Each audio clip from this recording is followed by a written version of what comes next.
Et on commence avec un premier appel. Oui, moi, madame, je sais. Laurent Deutsch, notre bon élève d'Allo les Stars. Un commentaire sur le livre de notre invité, Osons. Oui, osons. Deuxième personne de l'impératif présent du verbe oser, signifiant de manière plus concise qu'il est temps de se manier le train, voire même de se retirer les doigts du... Hein. Ça va. Je vous parle pas de la conjugaison du verbe oser, je vous parle du livre de Nicolas Hulot, plaidoyer d'un homme libre. Ok, homme libre. Contraire d'esclave et synonyme d'employé de France Bleu. C'est-à-dire personne qui peut aller et venir sans entrave et se promener toute la journée sans travailler. Ah, c'est ça, oui. En bref, le livre de votre invité, vous l'avez pas lu. Mais non, en fait, j'ai pas eu le temps. Je préparais un livre sur l'histoire de France à travers les gels douche. Ça s'appellera Ushuaïa Rome.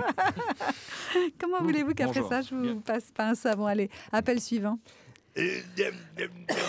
Bonjour, n'est-ce pas? C'est Jean-Marie Le Pen, n'est-ce pas? Vieux monsieur honteusement spolié par la félonie galopante d'une rejetante ingrate, n'est-ce pas? Et que le réchauffement climatique annoncé par votre invité inquiétasse au plus haut point. Ah, vous avez peur pour la planète? Nein, Fräulein Lombroso, nein. J'ai surtout peur que notre beau pays se transforme en désert, avec le cortège de chameaux et de rastaquouères qui va avec, n'est-ce pas? C'est pourquoi, personnellement, pour alimenter ma gégène, j'ai installé une éolienne en haut du Mirador. Éolienne qui, grâce à ma fifi Marine, est toujours alimentée. Oui, vu que cette dernière soit fait du vent, soit me pompe l'air, n'est-ce pas? Jean, nous voilà, devant toi, l'ennemi de la France. Alors, on se calme, monsieur Le Pen. Allez, Nicolas Sarkozy souhaite intervenir. Et bonjour, c'est Nicolas Sarkozy. Merci de m'annoncer, madame Lombroso. Ça va bien. Bonjour, monsieur Hulot, ça va? Dites, une question comme ça en passant.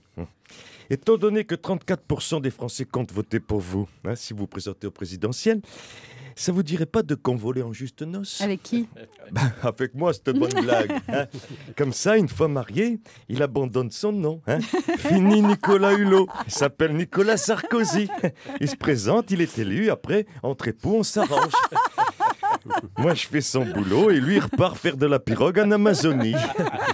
L'important, c'est qu'il y a Nicolas à l'Élysée, non? Qu'est-ce que vous en pensez? Ça vous branche ou pas? Non, ça ne branche pas. L'important, c'est qu'on sauve la planète. Allez, on va terminer avec Chantal là-dessous. Eh ben alors, ma petite Daniela, on brosse dans le sens du poil, un des plus beaux écologistes du PAF, et on oublie de faire croquer sa petite Jean-Jean d'amour, dis donc, c'est pas très gentil tout ça.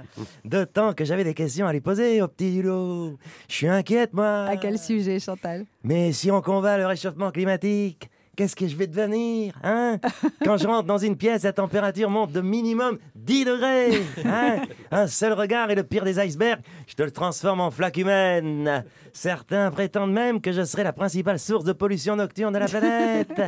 C'est de dire. Non, je suis inquiète, vraiment. J'ai bien peur que cette COP21, ce soit la fête à Chanchon.